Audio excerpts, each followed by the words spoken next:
The snow fell in thick, relentless sheets that December night, transforming the city streets into a blur of white and gray. Most people had abandoned their evening plans, choosing the warmth of their homes over whatever appointments awaited them in the bitter cold. But Marcus Chen stood outside Rosselli's Italian restaurant, stamping his feet and checking his phone for the 100th time. His breath formed small clouds in the freezing air as he glanced at his watch again. She was now 2 hours late. His friends had warned him about blind dates set up through dating apps. Nobody shows up anymore, they'd said. People ghost without a second thought. But Marcus had always been the kind of man who kept his word, who believed that if you made a commitment, you honored it. So he waited, even as the restaurant manager gave him increasingly sympathetic looks through the frosted window, even as his toes went numb in his dress shoes, even as common sense told him she wasn't coming. He was about to finally give up when he heard it, a sound that didn't belong in the muffled quiet of the snowfall. A child crying. Not the tantrum kind of crying, but the desperate, frightened sobs that make every decent person's heart clench. Marcus turned toward the sound, squinting through the snow, and spotted them about 50 yards down the street. A woman crouched next to a small figure, both of them huddled against a brick wall beneath a broken streetlight. Without thinking, Marcus jogged toward them, his fancy date clothes immediately soaked through. As he got closer, he could see the woman more clearly. She was young, maybe in her late 20s, with a thin jacket that was completely inadequate for the weather. Her dark hair was plastered to her face, and she was trying to shield a little boy, maybe 4 or 5 years old, with her own body. The child wore a winter coat, but his mother clearly had given him every warm layer she could spare, leaving herself exposed to the elements. "Are you okay? Do you need help?" Marcus called out as he approached, slowing down so he wouldn't startle them. The woman looked up, and Marcus saw the fear in her eyes, the instinctive wariness of someone who'd learned the hard way that accepting help from strangers could be dangerous. But there was also exhaustion there, and desperation, and something that looked like defeat. "We're fine," she said, but her voice shook with cold, and her lips had taken on a frightening bluish tint. The little boy continued to cry, his small body trembling. "You're not fine," Marcus said gently, shrugging off his wool overcoat. "Please, at least take this." He held it out to her, careful to maintain a respectful distance. The woman stared at the coat, then at Marcus, as if trying to calculate whether this was some kind of trick. Finally, the cold won over caution, and she took it with shaking hands, immediately wrapping it around her son. "Thank you," she whispered. We need to wait here a little longer. The shelter said they might have space if we wait until after 9. Marcus checked his watch. It was only 7:15. Over an hour and a half in this weather could be life-threatening, especially for the child. "There's a warm restaurant right there," he said, pointing to Rosselli's. "Let me buy you both some hot food. You can wait there instead." "I don't have money to," she started. "I'm buying," Marcus interrupted gently. "Please. I can't leave you out here. I'm Marcus, by the way." The woman hesitated for another long moment, then nodded.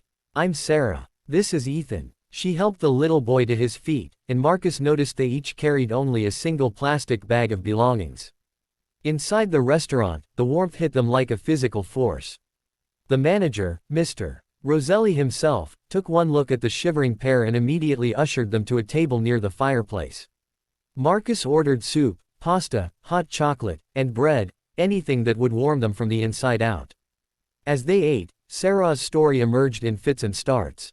She'd been staying with her sister after leaving an abusive relationship, but the sister's landlord had found out about the extra occupants and given them 24 hours to leave.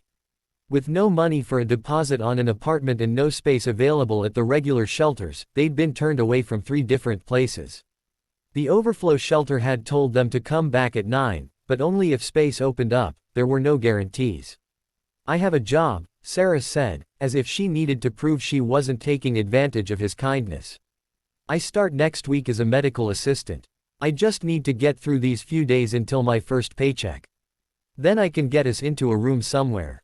Ethan, now warmed up and full of pasta, had fallen asleep with his head on his mother's lap. Sarah stroked his hair with a tenderness that made Marcus's throat tight. He thought about his own comfortable apartment, his stable job as an accountant, his privilege of never having to worry where he'd sleep at night. He excused himself and called the manager over to the bar. "Mr. Roselli, I need a favor. A big one. 20 minutes later, Marcus returned to the table with a plan. His friend owned a small apartment building 3 blocks away and, after a quick phone call, had agreed to let Sarah and Ethan stay in a vacant unit rent-free for 2 weeks, enough time for her to get on her feet with her new job. Marcus had also spoken with his church's emergency assistance fund, which would provide vouchers for food and help with the eventual security deposit. Sarah stared at him in disbelief. Why would you do this for strangers? You don't even know us. Marcus thought about the blind date who'd never shown up, about how disappointed he'd been just hours ago. Now that disappointment seemed like a cosmic joke, as if the universe had cleared his schedule precisely so he'd be standing outside that restaurant at the exact moment Sarah and Ethan needed help. Maybe I was supposed to be there tonight, he said simply. Maybe not for a date, but for this. Sarah's eyes filled with tears. I don't know how to thank you. I was so scared. I kept praying for a miracle, just something to get us through to morning, and then you appeared. You don't have to thank me, Marcus said. Just promise me something. When you're back on your feet, when things are good again, remember this feeling. And when you see someone else who needs help, be their miracle too. That's how we change the world, one act of kindness at a time. 3 months later, Marcus received a letter in the mail. Inside was a photo of Sarah and Ethan standing in front of their own apartment, the one Sarah had been able to afford after 6 weeks at her new job. Ethan was grinning, holding a sign that read, "Thank you, Marcus." Sarah had written about how that night had changed everything for them, how the kindness of a stranger had restored her faith in humanity. But what she didn't know was that the encounter had changed Marcus too.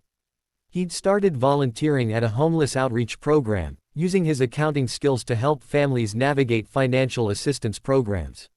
He'd learned that heroism wasn't about grand gestures or perfect timing, it was about showing up, staying present, and choosing compassion even when it was inconvenient. That blind date never did call or apologize, but Marcus had long since stopped caring.